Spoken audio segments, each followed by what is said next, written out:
और Adani Hindenburg report के मामले पर सुप्रीम कोर्ट में सुनवाई हुई है। अब इस मामले पर सोमवार को अगली सुनवाई निर्धारित की गई है।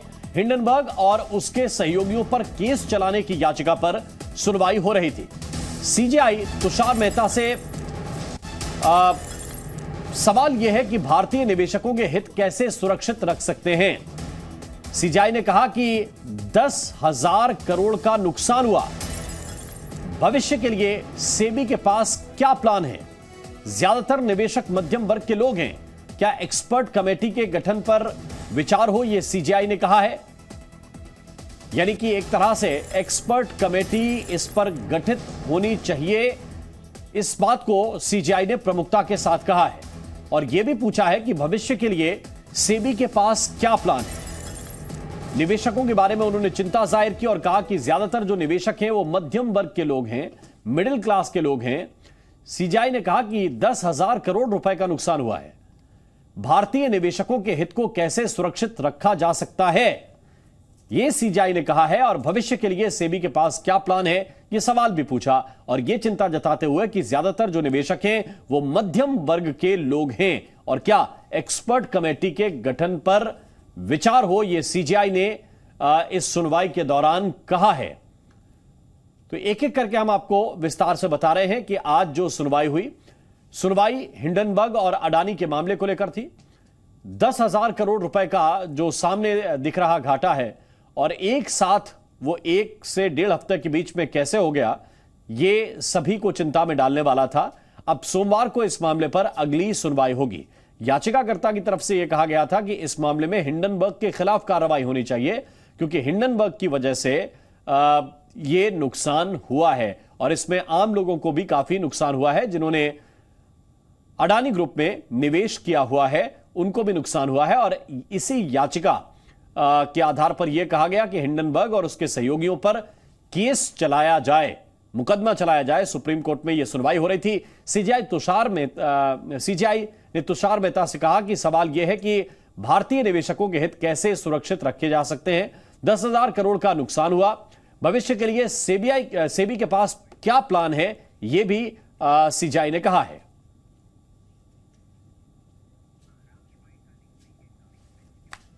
और अडानी ग्रुप पर हिंडनबर्ग की रिपोर्ट आने के बाद कांग्रेस पार्टी लगातार हमलावर है। खुद कांग्रेस के सांसद राहुल गांधी ने संसद में अडानी का जिक्र किया और उन्होंने प्रधानमंत्री नरेंद्र मोदी पर अडानी को फेवर करने का आरोप लगाया था।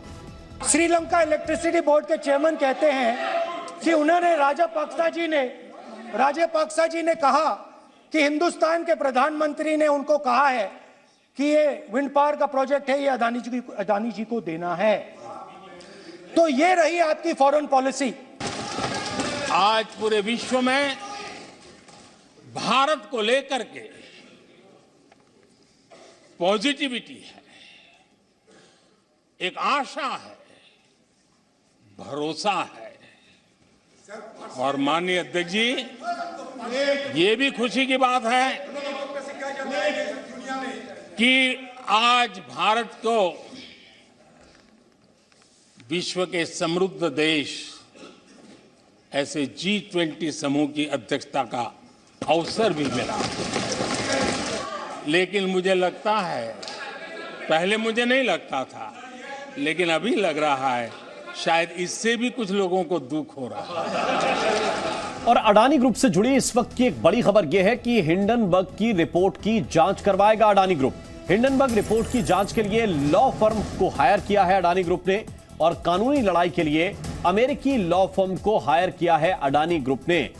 अमेरिकी लॉ फर्म के जरिए हिंडनबर्ग रिपोर्ट की जांच होगी और अडानी ग्रुप ये जांच करवा रहा है और खास तौर पर अमेरिकी कानूनों के तहत किस तरह से इस रिपोर्ट को चैलेंज किया जा सकता है, इसके बारे में अमेरिकी लॉ फर्म विस्तार से इसका एनालिसिस करेगी और इसकी जांच करेगी। हिंडनबर्ग रिपोर्ट की जांच के लिए लॉ फर्म को हायर किया है अडानी ग्रुप ने। कानूनी लड़ाई के लिए अमेरिकी लॉ फर्म हायर की है अडानी ग्रुप ने। तो इस वक्त यह भी बड़ी खबर आपको बता रहे हैं क्योंकि अडानी ग्रुप की ओर से जैसे ये रिपोर्ट आई थी, ये कहा गया था कि आपको अदालत में चैलेंज किया जा सकता है। हिंडनबर्ग को यह पहले अडानी ग्रुप की ओर से कहा जा चुका था, लेकिन इस वक्त यह बड़ी जानकारी मिल रही है कि अडानी ग्रुप ने एक अमेरिकी लॉ फर्म को हायर किया है और अमेरिकी लॉ फर्म की सेवाएं लेते हुए अब अडानी ग्रुप इसे कानूनी रूप से चैलेंज करने की तैयारी कर रहा है। और हिमाचल प्रदेश में अडानी ग्रुप पर हुई छापेमारी के बाद वहां से मिले दस्तावेजों की जांच जारी है और अडानी ग्रुप के अधिकारियों को पूछताछ के लिए बुलाया गया है। और इस मामले में और क्या अपडेट है, यह आपको दिखाते हैं। अडानी ग्रुप की मुश्किलें कम होने का नाम नहीं ले रही हैं। हिंडनबर्ग की रिपोर्ट से जहां एक और अडानी समूह को करोड़ों का नुकसान झेलना पड़ा है, तो वहीं कांग्रेस शासित हिमाचल में सरकारी एजेंसियां भी अडानी समूह की मुश्किलें बढ़ा रही हैं। हिमाचल प्रदेश में अडानी ग्रुप के व्यापारिक प्रतिष्ठानों पर state tax and excise department की टीम ने छापा मारा। इसके लिए जांच टीम बुधवार शाम को परवाणु में अडानी विल्मर ग्रुप के स्टोर में पहुंची और दस्तावेजों की जांच शुरू की। सूत्रों की माने तो एक्साइज विभाग की टीम ने गोदाम में स्टॉक का जायजा लिया और संबंधित कागजात की जांच की। देर रात तक गोदामों में दस्तावेजों की जांच चलती रही।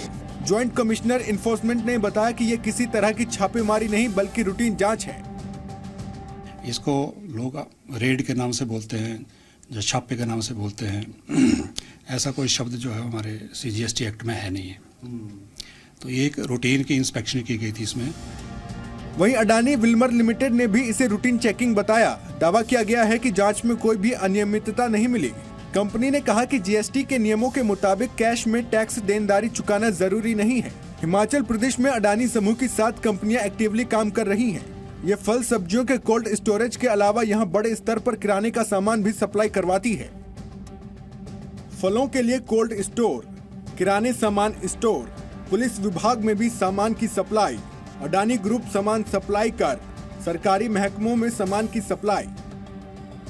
हिमाचल में कांग्रेस की सरकार आने के बाद से अडानी ग्रुप और हिमाचल सरकार में विवाद बढ़ा है। अडानी ग्रुप ने ट्रक ऑपरेटरों के साथ माल ढुलाई किराए को लेकर चल रहे विवाद के चलते 2 महीने से हिमाचल में अपने दोनों सीमेंट प्लांट में प्रोडक्शन बंद कर रखा है। राज्य सरकार दोनों पक्षों के बीच मध्यस्थता कराने के कई प्रयास कर चुकी है, मगर दोनों पक्षों के अपने अपने रुख पर अड़े रहने से इस विवाद का फिलहाल कोई हल नहीं मिल पाया है। मुख्यमंत्री सुक्खू पहले ही कह चुके हैं कि अडानी ग्रुप के अड़ियल रवैये के चलते इस विवाद का हल नहीं निकल पा रहा है। हिमाचल के उद्योग मंत्री हर्षवर्धन चौहान भी पहले ही कह चुके हैं कि राज्य सरकार अडानी ग्रुप के खिलाफ कार्रवाई के लिए लीगल ओपिनियन ले रही है। हिमाचल से अमित भारद्वाज की रिपोर्ट। और अडानी और हिंडनबर्ग रिपोर्ट के मामले में सुप्रीम कोर्ट में भी सुनवाई हुई है और अब इस मामले पर अगली सुनवाई सोमवार को निर्धारित की गई है। अगली सुनवाई सोमवार को होगी। हिंडनबर्ग और उसके सहयोगियों पर केस चलाने की यह याचिका थी। इस याचिका में कहा गया था कि हिंडनबर्ग और उसके सहयोगियों के खिलाफ केस चलाया जाए क्योंकि इसकी वजह से भारत के लोगों को, यहां के निवेशकों को बड़ा नुकसान हुआ है और इस याचिका पर सुनवाई हुई है। अगली सुनवाई सोमवार को निर्धारित हुई है। ज्यादा जानकारी के साथ अरविंद सिंह इस वक्त हमारे साथ जुड़े हुए हैं, सीधे हम उनकी तरफ रुख कर रहे हैं। अरविंद, जरा विस्तार से बताइए, सुनवाई के दौरान CGI ने किस तरह की चिंता जाहिर की है और इस मामले को लेकर सरकार से क्या कोई निर्देश दिए हैं या नोटिस किया है? देखिए राम, अगर सुनवाई के सार की बात करें तो सुप्रीम कोर्ट ने जो हिंडनबर्ग रिपोर्ट के आने के बाद जो लाखों करोड़ का नुकसान हुआ है निवेशकों को, उस पर चिंता जाहिर की है। कोर्ट ने कहा कि शेयर बाजार में पैसा लगाने वाले सिर्फ जो रिच क्लास है सिर्फ वही लोग नहीं होते, मध्यम वर्ग के जो लोग हैं वो भी यहाँ पर निवेशक हैं और हमारी चिंता निवेशकों के हितों को लेकर के है। तो कोर्ट ने कहा कि एक हद से ज्यादा हम पॉलिसी के मामले में नहीं जा सकते, नीतिगत मामलों में नहीं जा सकते, लेकिन इतना जरूर महसूस करते हैं कि जो मौजूदा तंत्र है उसको और ज्यादा मजबूत करने की जरूरत है ताकि निवेशकों के हितों को सुरक्षित रखा जा सके। तो कोर्ट ने सेबी से सुझाव मांगे हैं। सेबी से कहा है कि वो फाइनेंस मिनिस्ट्री से और दूसरे एक्सपर्ट से बात करके बताए कि आखिर जो मौजूदा तंत्र है उसको कैसे सुदृढ़ किया जा सकता है ताकि भविष्य में ऐसी स्थिति ना बने जैसी कि अभी बनी है।